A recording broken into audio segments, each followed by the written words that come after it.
আসসালামু আলাইকুম। রহমান হোমিও ক্লিনিকের পক্ষ থেকে সবাইকে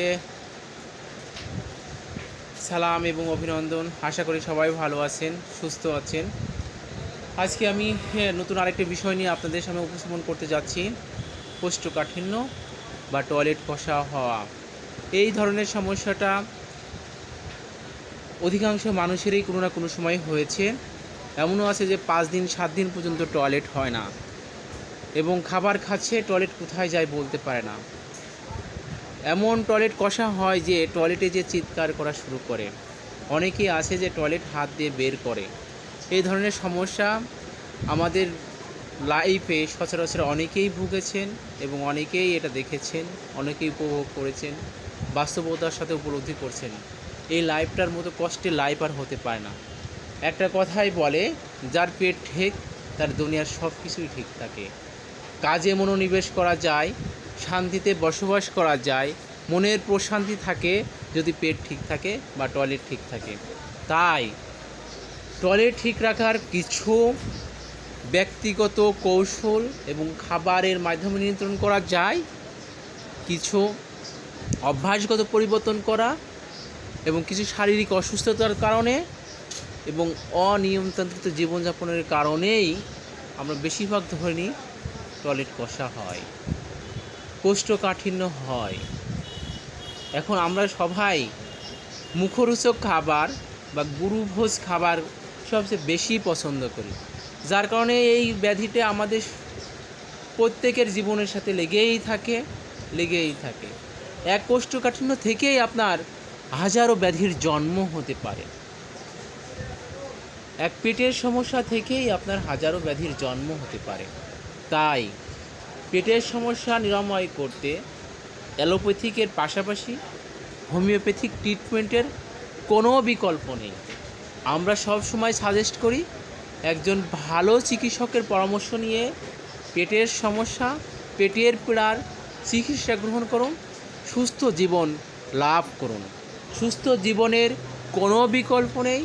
একটা সুন্দর এবং সুস্থ জীবন মানুষের জীবনের সবচেয়ে বড় উপাদান। মহান রাব্বুল আলামিন বলেছেন, মানুষের সবচেয়ে বড় নিয়ামত হলো সুস্থতা। সুস্থতা সুস্থতা সুস্থতার কোনো বিকল্প নেই। তাই সুস্থ থাকতে নিজের অভ্যাস, নিজের খাদ্যাভ্যাস, নিজের চিন্তা চেতনা পরিবর্তনের কোনো বিকল্প নেই। স্বাভাবিক খাবারের পাশাপাশি সবজি এবং আঁশ জাতীয় খাবার অধিক পরিমাণে গ্রহণ করা, সাথে ঝোল জাতীয় এবং ডাল জাতীয় খাবার অধিক পরিমাণে গ্রহণ করা, তাহলেই টয়লেট অনেকাংশে নরম থাকবে। অনেকের অ্যান্টিবায়োটিক খাওয়া বা শরীর শুকানোর জন্য কিছু মেডিসিন খেলে অটোমেটিক্যালি শরীরে ডিহাইড্রেশন হয়। অনেক সময় গর্ভবতী মায়েদের ডিহাইড্রেশন হয় আয়রন জাতীয় ট্যাবলেট বা আয়রন জাতীয় মেডিসিন খাওয়ার কারণে। আর অনেকের দীর্ঘদিন ঘুম সঠিকভাবে না হওয়া, দীর্ঘক্ষণ রাত জেগে থাকা, অধিক পরিমাণে গোমাংস খাওয়া, দিনের পর দিন ভোজ খাবার খাওয়া, এই ধরনের খাবারগুলোর কারণে ডিহাইড্রেশন বা অ্যানাল ফিসার বা কোষ্ঠকাঠিন্য বা অসুরোগের জন্ম হয়। তাই কোষ্ঠকাঠিন্য থেকে নিরাময় বেঁচে থাকার উপায় হলো খাদ্যাভ্যাস পরিবর্তন করা। আমরা কিছু মেডিসিনের কথা সাজেস্ট করব। যদি কারোর টয়লেট শেষ না হয়, খলসা না হয়, সঠিকভাবে বা পেট ক্লিয়ারভাবে টয়লেট না হয়, নাক্স মাদার বা হাইড্রাস্টিস মাদারের কোনো বিকল্প নেই। যদি টয়লেট গুটি গুটি হয় এবং শক্ত লোহার মতো হয়, তাহলে অ্যাসিড নাইট বা অ্যালুমিনিয়ামের কোনো বিকল্প নেই। টয়লেট যদি অনেক শক্ত হয়ে লম্বা দড়ির মতো হয়, ম্যাগনেসিয়াম মিওরের কোনো বিকল্প নেই। তাই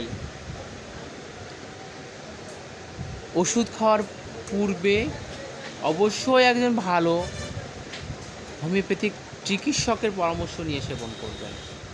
আমরা সবসময় সাজেস্ট করি একজন ভালো চিকিৎসক আপনার সঠিক গাইডলাইন করতে পারবে। আপনার জীবনের সুচিকিৎসায় তার অবদান অনেক থাকবে। এছাড়াও অনেক মেডিসিন আছে যে মেডিসিনগুলো খাইলে টয়লেট নরম থাকে, ক্ষুধার রুচি থাকে, অ্যাসিডিটি শরীর থেকে কমে যায়। তাই আরও কিছু মেডিসিনের নাম বলবো, যেমন লাইকোপোডিয়াম আছে, অ্যালুমিনিয়া আছে, অ্যালোচাকোটিনা আছে। এই ধরনের মেডিসিনগুলোও টয়লেট নরম রাখতে সহায়তা করে। টয়লেট নরম রাখতে সালফারের কোনো বিকল্প নেই। তাই আপনার সমস্যা, আপনার শারীরিক গঠন এসব কিছু নিয়ে একজন চিকিৎসক আপনার সঠিক মেডিসিন নির্বাচন করতে পারে। তাই সঠিক মেডিসিন সেবন করুন, সুস্থ জীবনযাপন করুন, কর্মক্ষম থাকুন, পরিবারকে হ্যাপি রাখুন। ভালো থাকবেন। আল্লাহ হাফিজ।